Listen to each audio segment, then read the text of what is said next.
अस्सलाम वालेकुम dear students. दोस्तों, लास्ट टाइम हमने पढ़ा था गैस लॉज में Dalton's law of partial pressure, lecture number 2.6 में।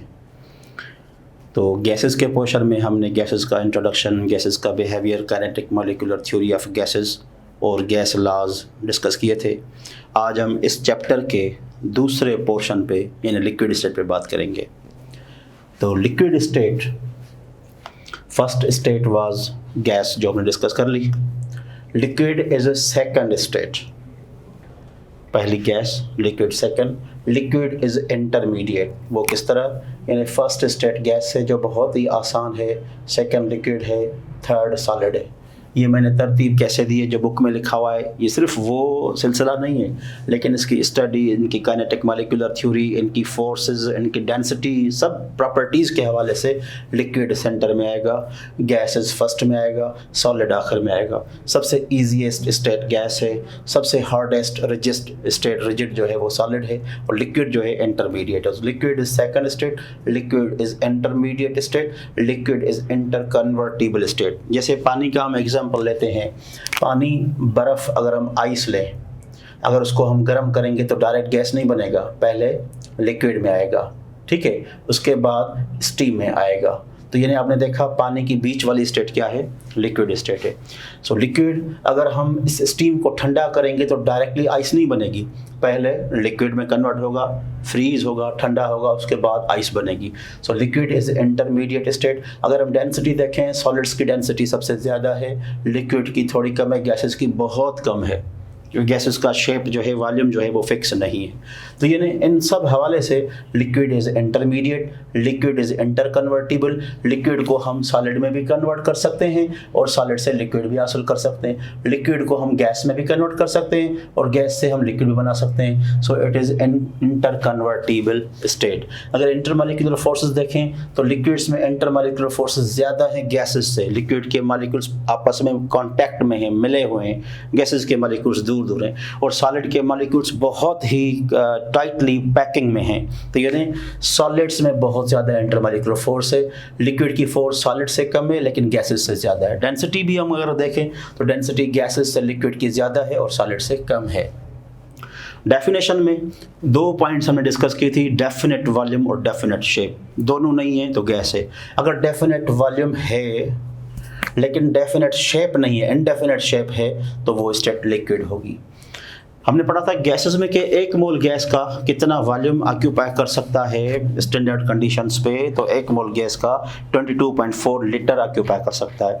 लेकिन अगर वाटर के हम 18 ग्राम लेंगे, यानी 1 मोल के ग्राम, अगर वाटर हम 1 मोल के अमाउंट लेंगे तो वो कितना स्पेस ऑक्यूपाई करेगा, उसका स्पेस है 10 to 100 सेंटीमीटर क्यूब। इसके अलावा कुछ लिक्विड का बिहेवियर है in terms of KMT, in terms of other theories जो हम डिस्कस करें। जिससे पहला टर्म है डिफ्यूजिबिलिटी। लास्ट टाइम हमने गैसेस का डिफ्यूजन पढ़ा था कि अगर हम परफ्यूम को रूम में स्प्रे करते हैं तो परफ्यूम के वेपर एयर के साथ मिक्स हो जाते हैं, ये इंटरमिक्सिंग डिफ्यूजन है। इसी तरीके से पानी का ट्रांसपेरेंट, शफाफ, क्लियर हम एक गिलास लेते हैं, उसमें अगर ब्लैक या ब्लू या रेड इंक का अगर एक ड्रॉप आप डाल दें, छोड़ दें, तो आहिस्ता आहिस्ता वो रेड वाटर होता जाएगा, वो इंक का एक पार्टिकल पूरे पानी में डिफ्यूज़ हो जाएगा। ये डिफ्यूजिबिलिटी है। अगर आपने परफ्यूम को यूज़ किया, विद इन फ्यू सेकेंड्स आपको उसकी स्मेल महसूस हुई। अगर आपने लिक्विड में इंक का या अल्कोहल का एक ड्रॉप इन किया वाटर में, तो उसको डिफ्यूज़ होने के लिए टाइम लगेगा। यानी डिफ्यूजन लिक्विड्स में है लेकिन गैसेस जितनी आसान, इजी और रेडली नहीं होती है। So diffusibility is possible in liquids.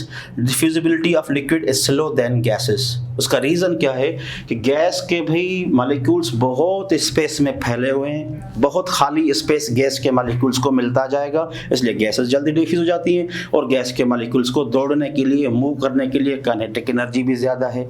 लेकिन लिक्विड के पार्टिकल्स कैसे होते हैं, जस्ट इन कॉन्टैक्ट। जब वो पार्टिकल्स ऐसे कॉन्टैक्ट में होते हैं तो लिटिल बिट स्पेस होता है, तो लिटिल बिट स्पेस में दूसरी लिक्विड को आने में, मूव करने में टाइम लगेगा। तो काइनेटिक मॉलिक्यूलर थ्योरी के हवाले से लिक्विड के पार्टिकल्स में फोर्स ऑफ अट्रैक्शन गैसेस से स्ट्रांग है, इसलिए उनके अंदर डिफ्यूजन जो है वो स्लो होगी। उसका मोस्ट कॉमन एग्जांपल मैंने आपको इंक एंड वाटर दे दिया। तो ये हो गई लिक्विड्स की डिफ्यूजिबिलिटी। दूसरा बिहेवियर कंप्रेसिबिलिटी। अगर गैस के दो मॉलिक्यूल्स हैं, आपने हाई प्रेशर अप्लाई किया, गैस के मॉलिक्यूल्स कंप्रेस हो जाएंगे, वॉल्यूम कम हो जाएगा। लेकिन गिलास के अंदर पानी भरा हुआ है, अगर उस गिलास में अगर आपने पानी में एक थंब या कोई भी चीज़ आप डालेंगे, या एक खाली गिलास डालेंगे, पानी भरा हुआ है किसी टब में, तो जैसे वो गिलास अंदर जाएगा तो पानी फैलेगा, पानी साइडों से बाहर, सरफेस उसका ऊपर होगा। इन लिक्विड्स को हम प्रेशराइज कैसे करें, कंप्रेस कैसे करें? गैसेस के तो ईजीली है, जिस चीज़ में स्पेस होगा उसको कंप्रेस करेंगे, जिसमें स्पेस नहीं होगा उसको कंप्रेस हम आसानी से ईजिली नहीं कर सकते। तो compressibility of liquids can not possible, can be possible but can not be compressible easily. So liquids की कंप्रेसिबिलिटी पॉसिबल कर सकते हैं बाय अप्लाइंग हाई प्रेशर। जब हाई प्रेशर अप्लाई करेंगे तो लिक्विड लिटिल बिट कंप्रेसिबल, यानी compressible in very small extent, बहुत थोड़े अमाउंट में कंप्रेसिबल होगी। एक पाइप में से पानी फ्लो हो रहा है, अगर आपने हाफ उसका डायमीटर बंद कर दिया, यानी आपने प्रेशर अप्लाई किया, तो पानी तेज़ी से जो है वो मूव होगा और दूर दूर उसके पार्टिकल्स जाएंगे। तो लिटिल बिट थोड़ी कंप्रेशन होगी, ज़्यादा कंप्रेशन हम लिक्विड को नहीं कर सकते। इसका खास रीज़न मैंने आपको बताया, लो स्पेस इन द मॉलिक्यूल्स। तो ये 2 पॉइंट्स हो गई लिक्विड्स के बिहेवियर की। तीसरी पॉइंट है एक्सपांशन। What is expansion? माना किसी चीज़ को एक्सपांड करना, फैलाना। Expansion, liquids expand on heating. अगर लिक्विड को हम एक्सपांड करेंगे तो वो हीट देनी पड़ेगी। अगर गाढ़ापन है किसी लिक्विड में मिल्क के, बहुत तेज़ यानी डेंस मिल्क है, उसको जैसे आप गर्म करते जाएंगे तो वो थोड़ा थोड़ा हल्का हल्का पतला होता जाएगा। अगर घी है, घी, वनस्पति घी एक जमा हुआ है घी लिक्विड में, लेकिन वो उसमें गाढ़ापन ज़्यादा होगा, डेंसिटी ज़्यादा होगी, उस लिक्विड है। अगर उसको आप हीट करेंगे, जैसे गर्म होता जाएगा तो वो पतला होता जाएगा, वो लिक्विड एक्सपांड होती जाएगी। अगर ब्लड है, एक ड्रॉप गिराते हैं, ठंडा हो जाता है, वो जम जाता है, उसका वॉल्यूम, उसका स्पेस बहुत कम हो जाता है। अगर गर्म होगा तो वो थोड़ा फैल जाएगा। तो expansion of liquid is possible. Liquids को हम एक्सपांड करते हैं ऑन हीटिंग, क्योंकि टेम्परेचर डायरेक्टली प्रोपोर्शनल है काइनेटिक एनर्जी ऑफ मॉलिक्यूल्स। किसी लिक्विड के पार्टिकल्स की काइनेटिक एनर्जी आप बढ़ाएंगे, मतलब टेम्परेचर बढ़ाएंगे। जब काइनेटिक एनर्जी बढ़ेगी तो मॉलिक्यूल जो आपस में करीब करीब हैं वो थोड़े थोड़े से दूर होंगे और लिक्विड्स एक्सपांड होते जाएंगे। कॉन्ट्रैक्शन, किसी लिक्विड को कॉन्ट्रैक्ट करना। अगर हम लिक्विड को ठंडा करेंगे तो इसके बिल्कुल इनवर्स प्रोसेस है। अगर आप लिक्विड को हीट करेंगे, एक्सपांशन में से अगर हीट करेंगे तो वो एक्सपांड होगी, अगर उसको आप ठंडा करेंगे तो फिर वो क्या होगा, कॉन्ट्रैक्ट में आ जाएगा। तो यानी लिक्विड्स को एक्सपांशन और कंट्रैक्शन दोनों लिक्विड्स में होती है। कॉन्ट्रैक्शन होगी कूलिंग पे और एक्सपांशन होगी हीटिंग पे। इसके अलावा कुछ और बहुत इंपॉर्टेंट प्रॉपर्टीज़ हैं जो लिक्विड टू लिक्विड वेरी होंगी, जैसे विस्कोसिटी। अब हमारे पास 2 गिलास है, ठीक है, एक में हमने पानी रखा हुआ है, उस पानी को हम फिलो कर रहे हैं, तो ये पानी ज़मीन पे फिलो हो रहा है। एक में हमने कोई डेंस ऑयल या मोबिल ऑयल या हनी टाइप लिक्विड हमने रखी, उसको भी हम ये नीचे फेंक रहे हैं। तो आप देख रहे हैं कि ये लिक्विड जल्दी फिलो हो रही है और ये स्लो फिलो हो रही है। जो लिक्विड जल्दी फिलो हो जाएगी वो थिन लिक्विड होगी, जो जल्दी फिलो नहीं हो रही वो थिक है। ये लाइट लिक्विड है, ये बहुत ही डेंस लिक्विड है। इसके अंदर चिकनाहट बिल्कुल भी कम है या ना है, नहीं है, अगर है तो बहुत कम है, इसी लिक्विड जल्दी फिलो हो रही है। लेकिन ये बड़ी विस्कस लिक्विड है, इसमें अंदर चिकनाहट बहुत ज़्यादा है, तो ये इजीली फिलो नहीं होगी। अगर हनी को हम पूरा गिलास उल्टा भी करें तब भी आहिस्ता आहिस्ता आहिस्ता अपनी स्पीड से जो है वो फिलो होगी। तो यानी ये नॉन विस्कस या लेस विस्कस लिक्विड है और ये विस्कस लिक्विड है। जो नॉन विस्कस लिक्विड्स होती हैं वो क्यों? क्योंकि उनके अंदर मॉलिक्यूल्स में फोर्स ऑफ अट्रैक्शन कमज़ोर है, इससे ज़मीन की ग्रेविटी ज़्यादा है, जिस जल्दी ज़मीन पर गिर रही है। लेकिन ये थिक लिक्विड है, डेंस लिक्विड है, विस्कस है, किस लिए? क्योंकि इसके अंदर फोर्स ऑफ अट्रैक्शन ज़्यादा है। तो जिन लिक्विड्स में फोर्स ऑफ अट्रैक्शन कम है, थिन लिक्विड्स है, वो ईजीली फिलो हो जाएंगी। लेकिन जिन लिक्विड्स में थिकनेस है, डेंसिटी ज़्यादा है, फोर्स ऑफ अट्रैक्शन ज़्यादा है, वो ईजीली फिलो नहीं होंगी, वो स्लोली फिलो होंगी। तो ये जो स्लो आहिस्ता आहिस्ता फिलो होने वाली प्रॉपर्टी है, इस प्रॉपर्टी का हम नाम रखते हैं viscosity. So what is the viscosity? It is the measurement. किस किस्म की मेजरमेंट विस्कोसिटी है? हम मेजर करेंगे कौन सी लिक्विड जल्दी फिलो होती है, कौन सी लिक्विड देर से फिलो होती है। So the measurement of resistance to flow a liquid. किसी भी लिक्विड में फिलो होने में जो रुकावट पैदा हो रही है वो रुकावट कितनी है, उस मेजरमेंट, उस रेजिस्टेंस की जो वैल्यू है उसको हम विस्कोसिटी पढ़ेंगे। यानी एक लिक्विड का पार्टिकल है, ठीक है। दूसरा ये पार्टिकल है, ये ज़मीन पे क्यों नहीं गिर रहा? क्योंकि इसको ऊपर वाला पार्टिकल अपनी तरफ रोक रहा है और इस रेड को ही दूसरा पार्टिकल रोक रहा है, इसको दूसरा रोक रहा है। तो आप देखेंगे इन दो पार्टिकल्स के बीच में ये जो फोर्स है और ये जो फोर्स है, ये कितनी रुकावट पैदा कर रहा है। इस रुकावट को, इस रेजिस्टेंस को हम क्या पढ़ेंगे? Viscosity. So measurement of resistance to flow a liquid is called viscosity. वो मेजरमेंट हम किस चीज़ से करेंगे? कौन सा इंस्ट्रूमेंट है? उसका नाम है ऑस्टवाल्ड्स विस्कोमीटर, ग्लास का बना होता है। उसमें हम लिक्विड को फ्लो करके हम लिक्विड की विस्कोसिटी मालूम करते हैं। आगे हम दूसरी पॉइंट्स पढ़ते हैं। इस विस्कोसिटी की जो वैल्यू है या जो एब्रीविएशन है उसका नाम है ईटा। उसको इस निशानी से जाहिर किया जाता है और इस निशानी से अगर कोई पूछे what is the eta of water, यानी आप पढ़ेंगे कि what is the viscosity of water. Text book भी फॉलो करते रहें। टेक्स्ट बुक में विस्कोसिटी, सरफेस टेंशन की वैल्यूज़ लिखी हुई हैं, सारी की सारी वैल्यूज़ याद करें तो बेहतर है। नहीं तो जो 4 एग्जाम्पल लिखे हैं विस्कोसिटी की, वाटर के, अल्कोहल के, एसीटोन के, मरकरी के, जो भी है उनमें से हाईएस्ट और लोएस्ट को ज़रूर याद करें कि हाई विस्कस सब्सटेंस कौन सा है और उसकी विस्कोसिटी कितनी है, और लो विस्कस सब्सटेंस कौन सा है उसकी विस्कोसिटी कितनी है। ये मिनट में क्वेश्चंस आ चुके हैं इनकी वैल्यूज़ के। तो विस्कोसिटी को हम ईटा से जाहिर करते हैं और मेजर करेंगे पॉइज से, सेंटीपॉइज से या मिलीपॉइज से। 1 पॉइज में 100 सेंटीपॉइज होंगे, सेंटी माना 100, उसमें 1000 मिलीपॉइज होंगे, उसमें ग्राम पर सेंटीमीटर 1 होगा। और आजकल विस्कोसिटी का जो सिस्टम इंटरनेशनल यूनिट है ये न्यूटन सेकंड मीटर स्क्वायर है, या newton second metre inverse square हम ऐसे लिख सकते हैं। तो ये चीज़ें सारी थियोरेटिकली हैं, कोई प्रॉब्लम लॉजिक नहीं है जिस पे हम ज़्यादा बहस करें। ये सारी चीज़ें थियोरेटिकली, ये सारी पॉइंट्स आपने याद रखनी है। ये ऐसे कुछ MCQs मिल सकते हैं। विस्कोसिटी पे किस किस चीज़ का इफेक्ट होता है, कौन कौन से फैक्टर्स हैं, मैंने बहुत ही मुख्तसर फार्मूले में आपको दिए हैं। इनको समझ लें, इनको ऐसे ही याद करें तो पूरा टॉपिक कवर हो जाएगा। थियोरेटिकल पूरा पेज, 1.5 पेज, 2 पेज रट्टा लगाएंगे तो वो गलत है। ये कॉन्सेप्ट समझ लें। एक फैक्टर है कंसंट्रेशन, वो डायरेक्टली प्रोपोर्शनल है विस्कोसिटी से। माना जितनी लिक्विड की कंसंट्रेशन ज़्यादा होगी, कंसंट्रेशन से मुराद आप डेंसिटी भी ले सकते हैं। जो लिक्विड जितनी ज़्यादा डेंस होगी, जितनी ज़्यादा कंसंट्रेटेड होगी, उसकी विस्कोसिटी ज़्यादा होगी। जितनी कंसंट्रेशन कम होगी उसकी विस्कोसिटी कम होगी। गाड़ी में जब हम मोबिल ऑयल मोटरसाइकिल में, बाइक में, कार में, किसी में भी हम डलवाते हैं तो मोबिल ऑयल के डब्बे पर लिखा होता है कि भाई ये जो ऑयल है ये 40 ग्रेडिंग ऑयल है, ये 30 ग्रेडिंग ऑयल है, ये 60 ग्रेडिंग ऑयल है। तो जिस ऑयल की कंसंट्रेशन ज़्यादा होगी, माना जिसमें गाढ़ापन ज़्यादा होगा, उसकी विस्कोसिटी ज़्यादा होगी, वो बहुत ज़्यादा विस्कस ऑयल होता है। फोर्स ऑफ अट्रैक्शन भी कुछ लिक्विड्स में जितनी ज़्यादा होंगी उनकी विस्कोसिटी ज़्यादा। कौन सी फोर्स ऑफ अट्रैक्शन? मिसाल के तौर पे वाटर में हाइड्रोजन बॉन्ड है, ठीक है, ईथर में हाइड्रोजन बॉन्ड नहीं है, तो फोर्स ऑफ अट्रैक्शन लिक्विड्स में सेकेंडरी फोर्सेस भी होती हैं। जिन लिक्विड्स में secondary force, secondary bond, hydrogen bond है वो हाई विस्कस है, और जिनमें हाइड्रोजन बॉन्ड नहीं है वो लेस विस्कस होंगी। टेम्परेचर का उल्टा रिलेशनशिप है। जब हम टेम्परेचर बढ़ाएंगे तो लिक्विड के पार्टिकल्स की काइनेटिक एनर्जी बढ़ेगी, वो अपनी जगह छोड़ेंगे, वो पार्टिकल्स थोड़ा इधर उधर मूव करेंगे तो लिक्विड क्या हो जाएगी? पतली हो जाएगी, उसकी विस्कोसिटी कम हो जाएगी। So temperature is inversely proportional to viscosity. Market में जब हम अक्सर तौर पे आजकल जो मिल्क ले रहे हैं दुकानों से, वो इतना प्योर डेंस नहीं होता है, लेकिन वो क्या करते हैं, ठंडा करके फ्रीज जस्ट लाइक, यानी बहुत ही ठंडा करके हमें देते हैं। तो ठंडे मिल्क की विस्कोसिटी देखने में हमें ज़्यादा आती है, यानी घर में जब उसको बॉयल करते हैं तो पता चलता है जी तो सारा पानी है, इसमें मिल्क बहुत कम है। तो यानी जैसे जैसे लिक्विड्स को हम टेम्परेचर बढ़ाते जाएंगे तो विस्कोसिटी उनकी कम होती जाएगी। अगर टेम्परेचर हम कम रखेंगे, ठंडा करेंगे, तो वो लिक्विड्स ज़्यादा विस्कस हमें नज़र आएंगी और उनकी फ्लूइडिटी भी स्लो होगी। शेप ऑफ मॉलिक्यूल, अगर आप पानी के ड्रॉप को गिराएं तो पानी का ड्रॉप स्फेरिकल गिरेगा। तो जिन लिक्विड का स्फेरिकल शेप होगा, स्फेरिकल शेप्ड जो लिक्विड्स हैं, रेगुलर शेप जो लिक्विड्स हैं, यानी वो कम विस्कोसिटी रखती हैं। लेकिन हनी के ड्रॉप को जब आप गिराएंगे तो हनी का ड्रॉप जल्दी नहीं गिरेगा, उसको ऊपर वाला मॉलिक्यूल भी खींच रहा है और नीचे ज़मीन की ग्रेविटी भी है, तो उसका शेप जो है थोड़ा टेढ़ा हो जाएगा, उसका शेप इरेगुलर बन जाएगा, लाइक ओवल बन जाएगा।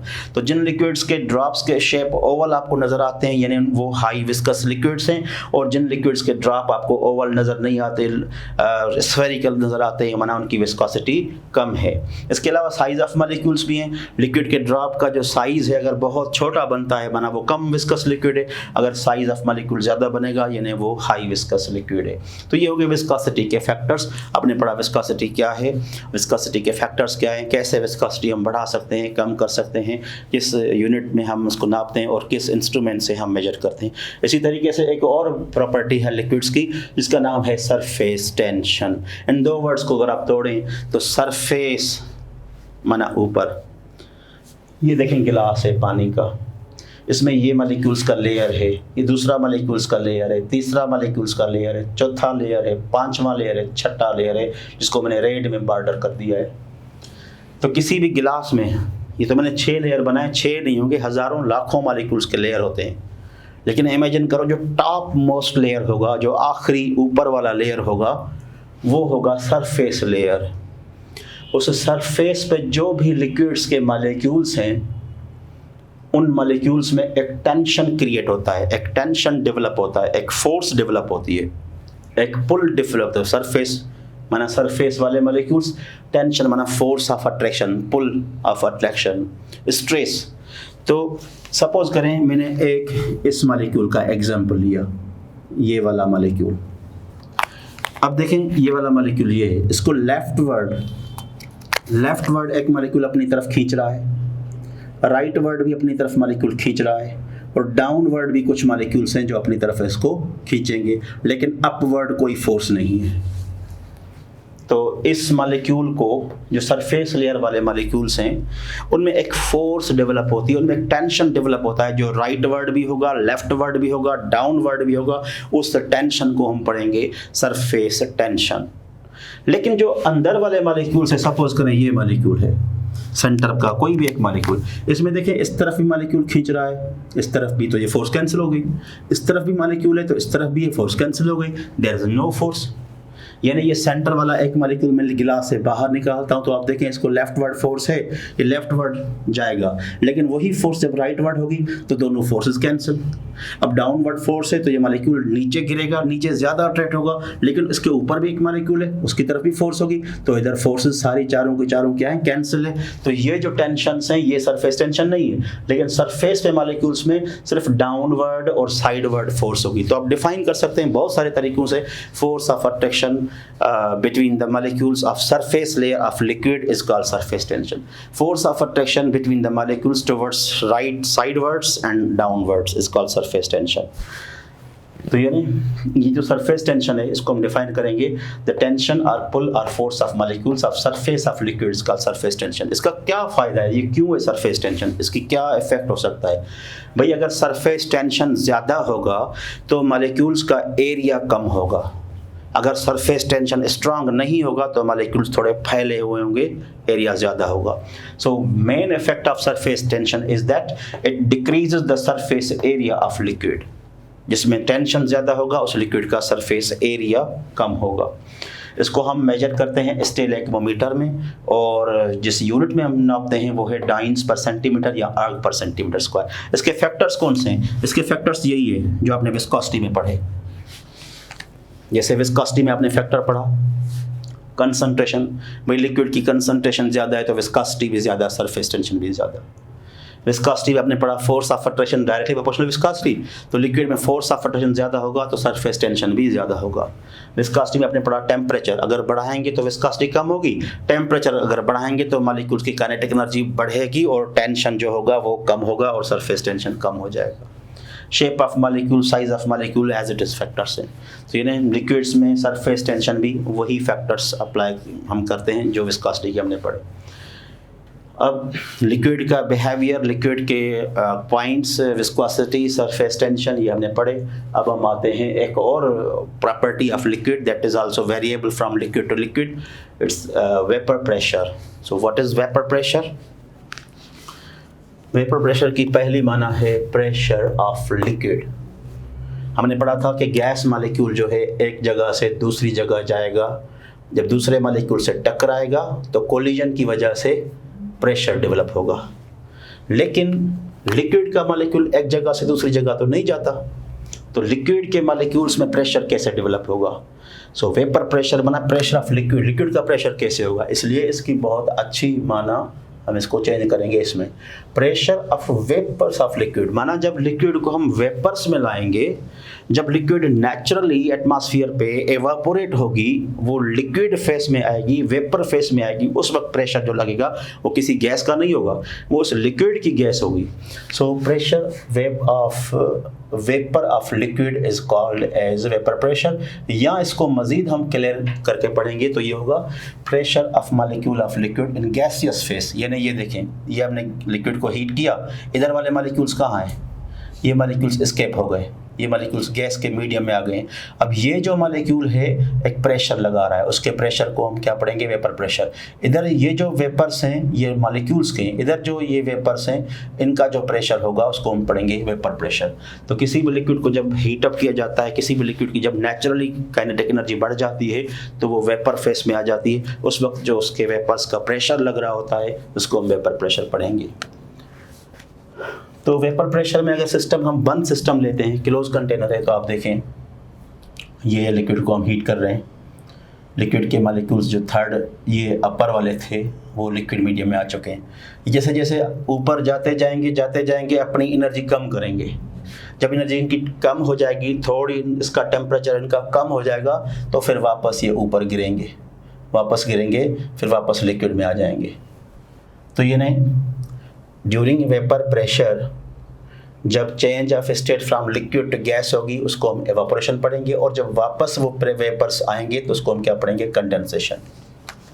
जैसे घर में हम खाना बनाते हैं, चावल बनाते हैं, छोले दालें वगैरह, काफ़ी सारी चीज़ें पानी में हम बॉयल करते हैं, कंटेनर के ऊपर ढक्कन पिस्टन रख देते हैं, लिड रख देते हैं, फिर हम चूल्हा बंद कर देते हैं, हीट बंद करते हैं। जब हीट बंद करते हैं 2-3 मिनट के बाद आप जैसे उसका ऊपर ढक्कन हटाएंगे तो आप देखेंगे ढक्कन जैसे आप हटाएंगे तो ढक्कन से लिक्विड के वेपर्स फ्लो होते रहते हैं। ये क्या है, जब लिक्विड गर्म थी उसके वेपर्स गए, लिड पे टकराए, उधर जब आपने हीट हटा दी ठंडे हुए तो वो वापस गैस लिक्विड में आ रही होती है, ये कंडेंसेशन है। हमारे रूम में इधर वेपर्स मौजूद हैं, इधर गैसेस मौजूद हैं, हमें नज़र नहीं आते, लेकिन ठंडा पानी का गिलास रखते हैं, ठंडी कोल्ड ड्रिंक रखते हैं, कोल्ड ड्रिंक के बाहर पानी आ जाता है, कोल्ड ड्रिंक बाहर, ठंडे गिलास के बाहर पानी आ जाता है, वो गीला होता है, किसी किताब पे रखा हुआ है, किताब गीला हो जाता है, ऐसा महसूस होता है जैसे पानी गिलास से बाहर आ गया हो। लेकिन ये क्या होता है, इधर गैसेस आपको भी टकरा रही हैं, मुझे भी टकरा रही हैं, दीवार को भी टकरा रही हैं। ठंडे गिलास को जब टकराएंगी तो वो गैस के हालत में आ जाएगी, लिक्विड में। ठंडी कोल्ड ड्रिंक को जब गैस टकराएगी तो कोल्ड ड्रिंक के बाहर लिक्विड बन जाएगी। जब लिक्विड बन जाती है तो ये गैस का लिक्विड में कन्वर्ट होना कंडेंसेशन है, और फिर इस लिक्विड को गैस में कन्वर्ट कर देना एवापोरेशन है। तो इधर इक्विलिब्रियम बन रहा है, 2 फेस आप देख रहे हैं, गैस भी बन रही है, लिक्विड भी बन रही है। तो ड्यूरिंग वेपर प्रेशर जब लिक्विड को गैस में कन्वर्ट किया जाएगा तो उसको हम एवापोरेशन पढ़ेंगे, और जब गैस से वापस लिक्विड आएगी तो उसको हम कंडेंसेशन पढ़ेंगे। इस वेपर प्रेशर को भी हम बैरोमीटर से नापते हैं, इसको भी हम एटमॉस्फेयर में, टार में, मिलीमीटर में, इन सब में नाप सकते हैं। इसका इफेक्ट क्या होता है, vapour pressure directly proportional to temperature, यानी अगर टेम्परेचर हम किसी लिक्विड का बढ़ाएंगे तो वेपर प्रेशर बढ़ेगा। चाय बनाते हैं, दूध गर्म करते हैं, जब चाय उबलने को होती है, हीट ज़्यादा होती है तो वो चाय के वेपर्स बाहर गिरते हैं ना कंटेनर से, फिर हम क्या करते हैं, चूल्हा बंद कर देते हैं, हीट स्लो कर देते हैं, टेम्परेचर कम करेंगे तो फिर वापस वो वेपर प्रेशर वापस लिक्विड में बैठते जाएंगे। तो जैसे जैसे हम हीट बढ़ाएंगे, टेम्परेचर बढ़ाएंगे तो लिक्विड के वेपर्स का तेज़ी से प्रेशर लगेगा, और जब टेम्परेचर कम होगा तो लिक्विड के वेपर्स का प्रेशर आहिस्ता लगेगा। तो temperature is directly proportional to vapour pressure. इसके अलावा vapour pressure is inversely proportional to impurity. आप पानी को वेपराइज करो, उसका प्रेशर चेक करो, फिर पानी को इम्प्योर बनाओ, उसमें साल्ट डाल दो, मिट्टी डाल दो, इम्प्योर हो जाएगा तो उसका वेपर प्रेशर कम रहेगा, कम बनेगा। Vapour pressure also depends on nature on liquid. कुछ लिक्विड्स ऐसी होती हैं जिनका वेपर प्रेशर कम ही होता है, और कुछ लिक्विड्स का वेपर प्रेशर ज़्यादा होता है। आखिरी प्रॉपर्टी है इस बिहेवियर ऑफ लिक्विड में, बॉइलिंग पॉइंट। बहुत ही आसान, बॉइलिंग पॉइंट माना डिग्री ऑफ टेम्परेचर। कौन सा टेम्परेचर की पॉइंट है, 10 डिग्री सी, 20 डिग्री सी, 100, 1000, कौन सा टेम्परेचर। तो टेम्परेचर की एक डिग्री जिस पे कोई लिक्विड बॉयल हो जाए उसको हम बॉइलिंग पॉइंट पढ़ेंगे। So boiling point simply boiling temperature. दूसरी माना एक ऐसा temperature at which liquid starts to boil, जिस पे लिक्विड ने बॉयल करना शुरू कर दिया, उसको बॉइलिंग पॉइंट पढ़ेंगे। डायग्राम पे आ जाएं। ये ग्रीन कैपिलरी ट्यूब है। इस ग्रीन कैपिलरी ट्यूब में मैंने एक लिक्विड रखी है, जो लिक्विड है वाटर। इस ग्रीन कैपिलरी ट्यूब को मैंने थर्मामीटर के साथ बांध दिया। ये थर्मामीटर का बल्ब जो हीट को पकड़ेगा, हीट को फैलाएगा, नीचे है। और इस कैपिलरी ट्यूब और थर्मामीटर को हमने किसी ऑयली लिक्विड में रखा। अब जैसे जैसे ऑयली लिक्विड गर्म होगी, ये गर्माइश थर्मामीटर के बल्ब पे जाएगी, थर्मामीटर पे जाएगी और कैपिलरी ट्यूब पे आएगी। जैसे जैसे लिक्विड गर्म होती जाएगी तो टेम्परेचर की ये डिग्री जो है वो बढ़ती जाएगी। हम दो चीज़ें चेक करेंगे कि टेम्परेचर कहाँ पे पहुँचा, ठीक है। प्लस में हम ये भी चेक करेंगे कि कैपिलरी ट्यूब में फलां लिक्विड कब बॉयल हो रही है। जैसे ही लिक्विड का एक वेपर बनेगा, बॉयल होना शुरू करेगी, हम जल्दी से वो टेम्परेचर नोट कर देंगे, क्योंकि टेम्परेचर 1 सेकंड में बढ़ता जाएगा, 2 सेकंड में यहाँ पहुँचेगा, 3 सेकंड में यहाँ पहुँचेगा। तो हमने चेक करना है कि कौन सा टेम्परेचर था जिस पे लिक्विड ने पहले बॉयल करना शुरू किया। That temperature is called boiling temperature या बॉइलिंग पॉइंट। ऐसा नहीं लिक्विड बॉयल हो रही है वो बॉइलिंग पॉइंट है, वो नहीं है। जैसे लिक्विड बॉयल करना शुरू करेगी तो शुरू वाले टेम्परेचर को हम पढ़ेंगे it is boiling temperature, it is boiling point. तो temperature at which liquid starts to boil is called boiling point. ये होगी डेफिनेशन। इससे भी बेहतर कॉन्सेप्ट और बिल्कुल एक्यूरेट डेफिनेशन ये है। Boiling point is a temperature, कौन सा, 100 डिग्री सी वाटर के लिए हमारे माहौल में, जिस पे vapour pressure of liquid becomes equal to external pressure. इस पे vapour pressure of liquid becomes external pressure. भाई याद करें, ये फलां लिक्विड तब तक बॉयल नहीं होगी जब तक इसके बाहर रूम में जो एक्सटर्नल प्रेशर का वेपर से, जब तक इतना वेपर इसमें नहीं बनेगा। जैसे हमारे माहौल में जो आपको गैसेस टकरा रही हैं, जो मुझे गैसेस टकरा रही हैं, जो मैं एक्सहेल कर रहा हूँ, वो गैस रूम में, उस गैस के वेपर आपको, दीवार को, हर चीज़ को टकरा रहे हैं। कितने प्रेशर के साथ हमें टक्कर लगा रहे हैं। हमारे आसपास फिक्स प्रेशर है 760 टॉर या 1 एटमॉस्फेयर। तो इस लिक्विड के अंदर भी 1 एटमॉस्फेयर प्रेशर जब तक नहीं बनता तो लिक्विड बॉयल नहीं होगी। तो हमारा बाहर का जो प्रेशर है, वो बाहर का प्रेशर है 1 एटमॉस्फेयर। अब इसको हम हीट करते जाएंगे 100 डिग्री सेंटीग्रेड एक ऐसा टेम्परेचर होगा जिस पे इस लिक्विड के अंदर जो वेपर्स का प्रेशर है वो माहौल के प्रेशर जितना बन जाएगा। ये है बॉइलिंग पॉइंट।